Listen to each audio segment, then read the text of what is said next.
तुलसी राम देखा के गैलन रहिया, तुलसी राम देखा के गैलन रहिया, तुलसी राम। ओ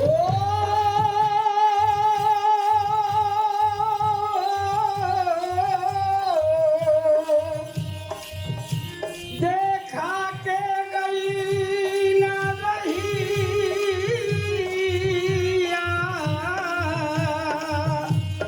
देखा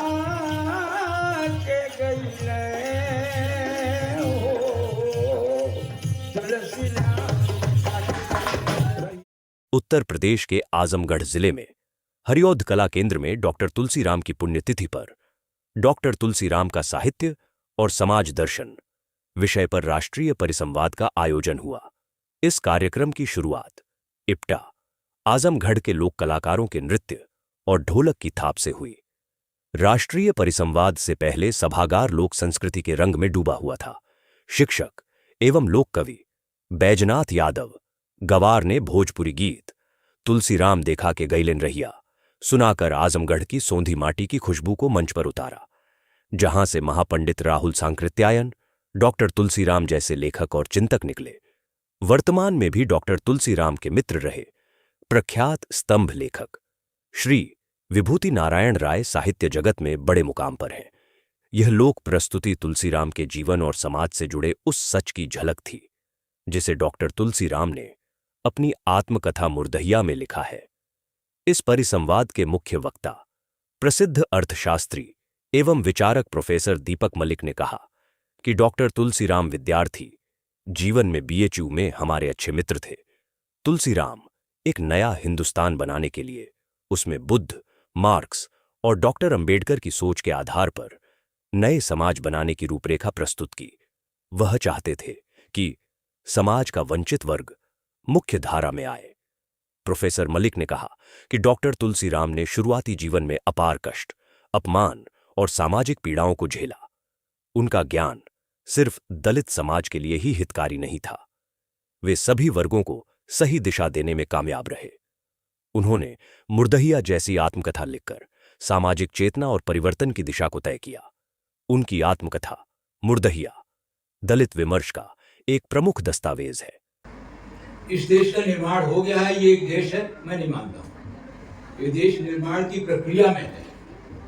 जब तक इसमें दलित और खास तौर से दलित और उसके बाद निश्चित तौर से महिलाओं की भी बात उठाई गई है, महिलाएं भी, वे तमाम तबके नहीं जोड़े जाएंगे जो नहीं जुड़े हैं, उसमें कोई संदेह नहीं रहना चाहिए, उसमें कोई मुगालता नहीं रहना चाहिए। आज भी ये देश नहीं बन पाया है क्योंकि इसमें आज भी इसकी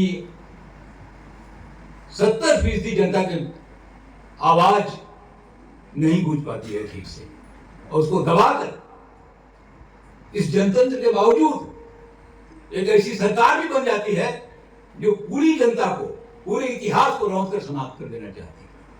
तो क्या आप सोचते हैं कि बन गया है?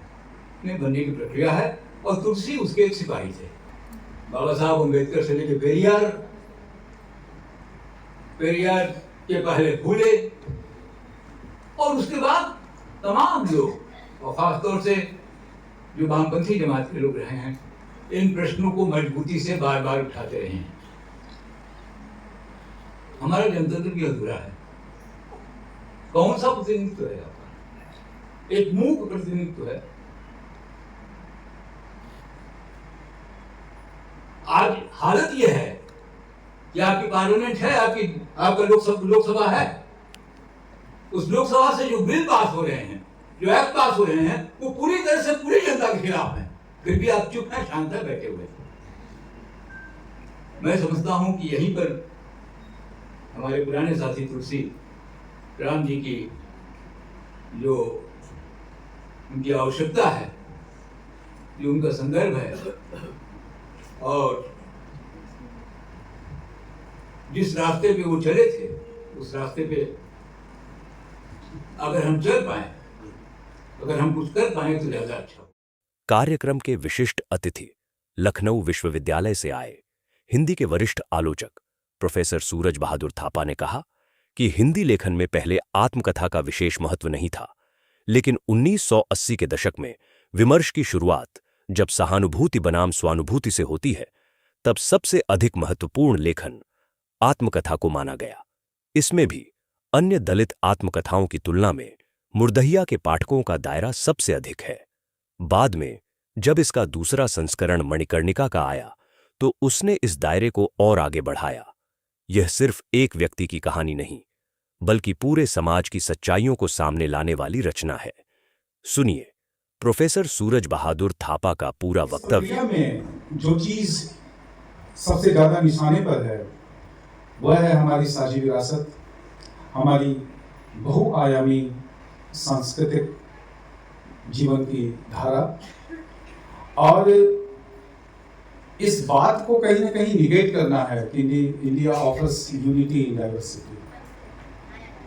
ऐसे समय में हमें जब इतिहास और संस्कृति पर एक खास तरह के हमले किए जा रहे हैं, बहुत जरूरी है कि हम अपने ऐसे बुद्धिजीवी साथियों को याद करें जिन्होंने इसके खिलाफ मोर्चा लेते हुए पूरे भारत की सांस्कृतिक विविधता और लोकतांत्रिक जिजीविसा को कायम रखने की आजीवन कोशिश की। और ऐसे ही समग्र बुद्धिजीवी में आदरणीय तुलसीराम जी का नाम अग्रणी है। देखिए, कविता, कहानी, जोश, उत्साह, प्रेम, भावना, इस तरह की कविताएं लिखने वाले, रचना करने वाले लोग बहुत हैं, लेकिन जिन्होंने अपने लेखन को सामाजिक सरोकार के लिए औजार बनाया, हथियार बनाया है संघर्ष का, ऐसे लोगों की संख्या सिमटी हुई है। और केवल हथियार बनाने से नहीं होता है, उसको एक लक्ष्य देना पड़ता है, उसको एक सामाजिक वैधता और तार्किकता प्रदान करनी होती है। तुलसीराम जी ऐसे काम करने वाले बिरले साहित्यकारों में आते हैं। वे केवल लेखक नहीं हैं, चिंतक हैं, और एक नया भारत, आजकल आइडिया ऑफ न्यू इंडिया चल रहा है, इसके बरक्स उनका जो आइडिया ऑफ न्यू इंडिया है वो ज्यादा लोकतांत्रिक और मानवीय है। हम जरा उधर आपको एक दो बातें कहने की कोशिश करेंगे। देखिए, अमूमन यह देखा गया है, जो भी हिंदी साहित्य जानते हैं, कि हिंदी साहित्य में आत्मकथा जैसी विधाएं उपेक्षित विधाएं रही हैं। साहित्य के केंद्र में वो कविता रही है, नाटक, उपन्यास, बाद में कहानियां। ये आत्मकथा का कोई उस तरह से नाम लेवा नहीं था। और आत्मकथा कोई सामाजिक परिवर्तन और सामाजिक विद्रोह का एक जरिया बनेगा, ये भी किसी ने सोचा नहीं था। लेकिन साहित्य का समाजशास्त्र जानने वाले ये जानते हैं कि कोई भी जब नई विधा आती है, आधुनिक विधा विशेष करके, तो वह अपनी सामाजिक परिस्थितियों के कारण ही आती है। और पश्चिम में जब कहानी और उपन्यास का उदय हुआ था, तो ये कहानी और उपन्यास भी उस मध्यवर्गीय, जनतांत्रिक और सामंत विरोधी भावना को समेट करके उभरने वाला एक क्रांतिकारी विधा था। ऐसे ही समय के साथ जब 80 के दशक के बाद दलितों ने, स्त्रियों ने अपनी आवाज बुलंद करने के लिए कलम उठाई, तो उन्होंने जिस सशक्त विधा को चुना उसका नाम आत्मकथा थी। और ये आत्मकथा सिर्फ आत्मकथा एक व्यक्ति की बनकर नहीं रह गई, इस आत्मकथा ने समाज शास्त्रीयता का रूप ले लिया, लोकतांत्रिक चेतना के विस्तार का रूप ले लिया, और इसने भारत के जो मूक लोग थे, इन मूक लोगों की अभिव्यक्ति का रूप ग्रहण किया। जो मूक थे वो आत्मकथा के द्वारा अपनी बात रखने लगे, और इसीलिए एक प्रति सांस्कृतिक स्थिति में ये आत्मकथाएं आती हैं, जिसमें स्त्रियों की आत्मकथाओं ने समाज को दहला दिया और दलितों के द्वारा लिखी हुई आत्मकथा ने समाज को दहला दिया। बात केवल मुर्देहिया और मणिकर्णिका की नहीं है, बात है कि इसके पीछे एक मूक समाज का प्रतिनिधि जब लिख रहा है तो क्या वह केवल अपनी व्यक्तिगत कथा कह रहा है? बिल्कुल नहीं। तुलसीराम ने जब अपनी आत्मकथाएं लिखी तो वो आत्मकथाएं पूरे भारतीय जीवन दर्शन का एक जीवंत आख्यान का रूप ले लेता है। ये जीवन आख्यान क्या है? ये जीवन आख्यान है जिसको मैथ्यू आर्नल्ड ने कभी कहा था कि साहित्य तो जीवन की आलोचना है, किंतु कहीं ना कहीं प्रगतिशील धारा के आने के बावजूद यह आख्यान सीमित था। उसकी परिसीमा कहीं ना कहीं बनती हुई से दिख रही थी। उस बधी हुई परिसीमाओं के बीच से जीवन और चिंतन के नए गवाक्षों को खोलने का काम तुलसीराम जैसे लेखक करते हैं, और ये बहुत बड़ी बात है। और ऐसा करते हुए वे पूरे भारत का समाजशास्त्र प्रस्तुत कर रहे थे। समाजशास्त्र इस अर्थ में कि पूरी ज्ञान परंपरा में, पूरी सांस्कृतिक जीवन की परंपरा में कौन पीछे छूटा रह गया था, कौन उपेक्षित रह गया था, कौन अलक्षित था।